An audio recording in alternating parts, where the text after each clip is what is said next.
Okay, good morning mga ka-Siglers. So ito po muli ang inyong Siglers Kalikot Moto.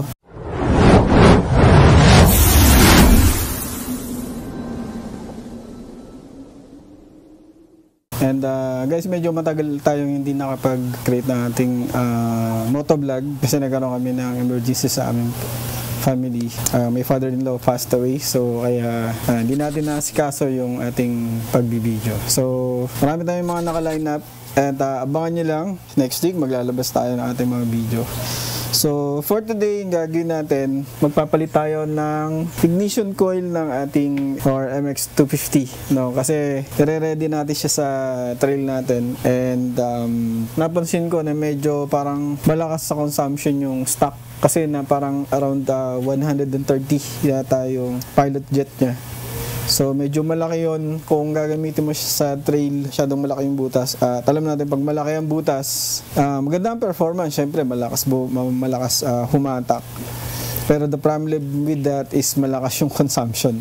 Actually si MX250 malakas na yung hatak niya even before yung stock carb pa lang yung ginagamit ko. Sinubukan ko yung Navy carb na 30mm. Ang stock ng 30mm ay nasa 130 din. So medyo malaki siya and roaming around lang dito sa amin, paikot-ikot lang. Medyo nalalakasan ako sa nalalakasan ako sa gas consumption. Although syempre malakas talaga yung hatak niya. Kaya lang ang drawback nga nun, medyo malakas yung consumption.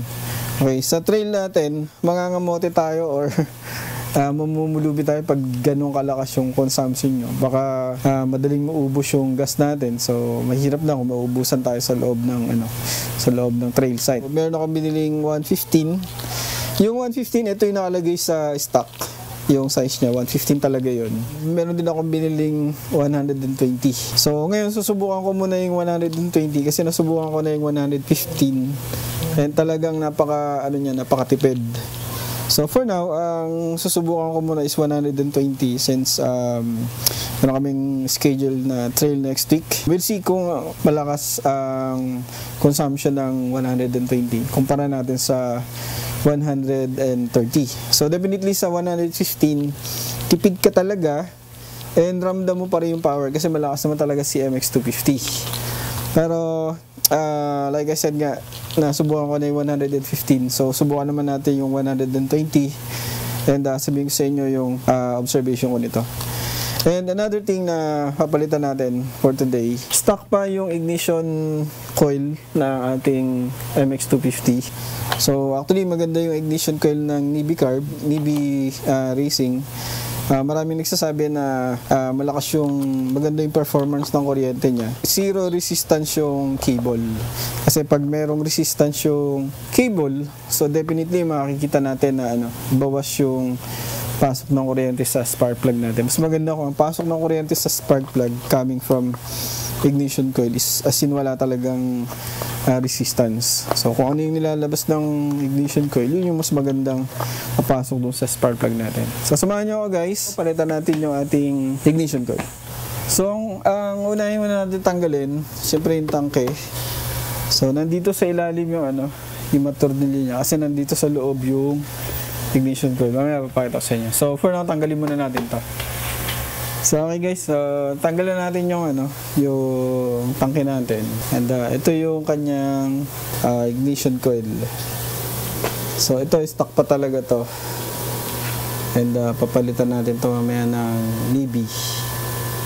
Okay, tapos ito yung carburetor niya, palitan na rin natin to mamaya ng jettings. Okay? So baklasin muna natin to. So ito guys, madali lang naman to palitan kasi positive negative lang naman to and meron naman tong terminal. Cut natin to. Ayan. So yung green niya yung negative. Tapos ang positive niya itong itong nakakabit dito. So ito lang naman tatanggalin natin dito. Ito, kabit lang natin to dito. Ito. Itusok lang natin to dyan. Ayan. Since ito kasi meron siyang connector, no? Pinutol ko lang yung dati, tapos dinugtong ko dun sa ikakabit natin dito sa ignition coil ng Navy. Ayan siya. Tapos ito, pasok lang uli natin to dito. Okay. Ngayon, ibabalik lang natin yung wire niya.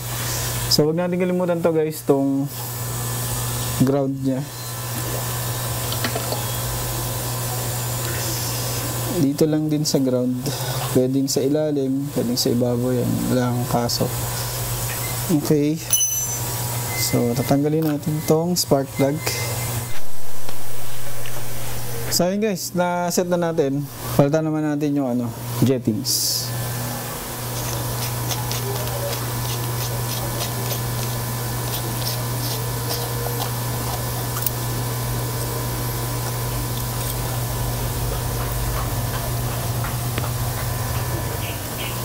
So drain muna natin. So yun, so na-drain na natin yung gasolina niya. So tanggalin natin yung cap.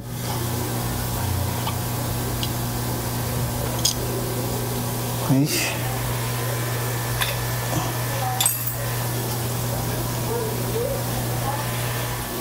Yung main jet natin ito yung pilot jet natin. So papalitan natin yung main jet natin. So currently nasa 130. So palitan natin to guys.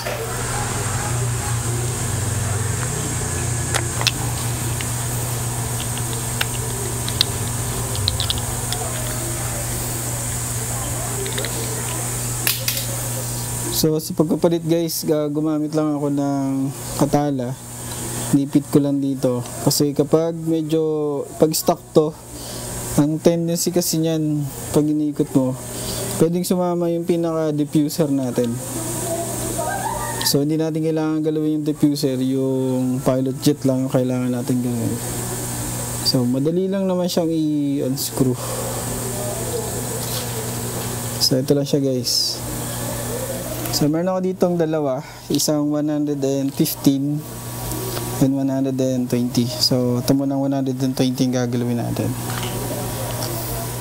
So yung butas ng 120 kumpara mo sa 130 is talagang sobrang laki.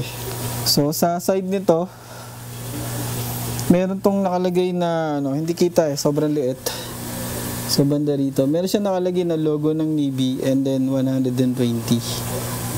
Okay, so ito ipapalit natin dito. So yan guys. So ito, hindi na natin kailangan gamitan ng katala, pwede natin higpitan. So sa paghigpit, gamit lang kayo ng screw na saktong-sakto doon. And hindi kailangan sobrang higpit guys. Sakto lang na higpit siya kasi baka malosted.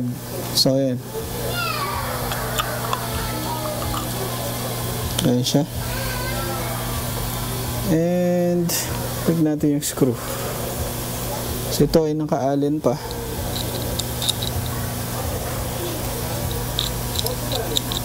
Okay, make sure lang guys na mahigpit yung cap. Yung screw ng cap. Hindi naman kailangan sobrang higpit. Pero make sure lang na hindi siya magli-leak or hindi siya sisingaw. So yun guys, makapagpalitan tayo. Then let's test. Kasama na yung ating tangke.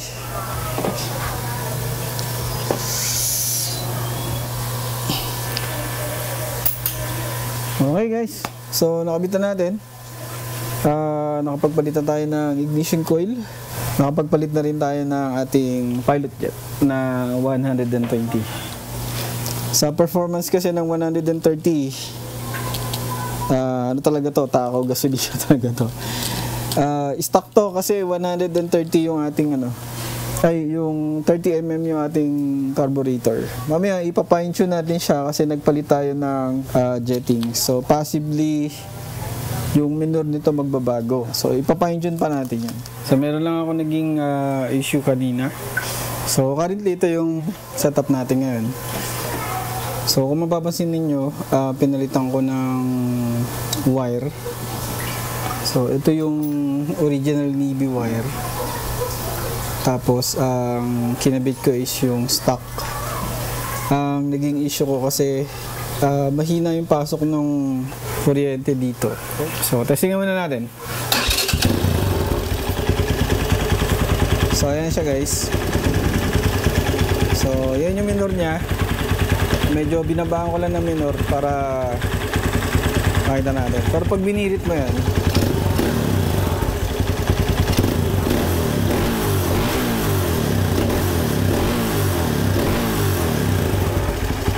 ayan.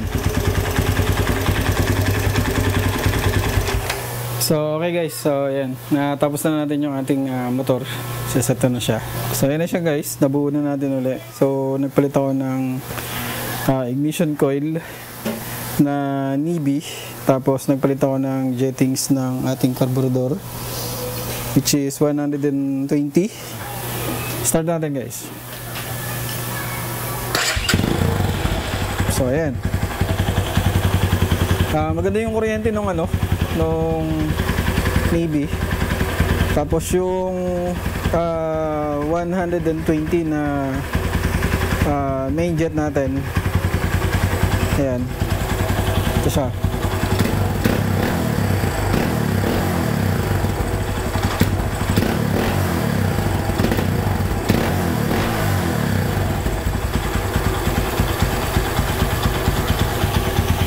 So currently medyo mababa lang yung minor. Later on na natin adjust. So, pag tinasa mo na may minor niyan, wala naman siya magiging problema. Okay guys, so maraming salamat sa inyong pagsubaybay. And ito yung isa nating gagawin pa, yung ating KRY 200.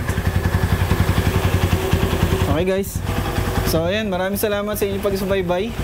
Maraming salamat sa inyong manonood. So again, maraming salamat. Ito po ang muli ang inyong Siglers Kalikot Mata. God bless you all.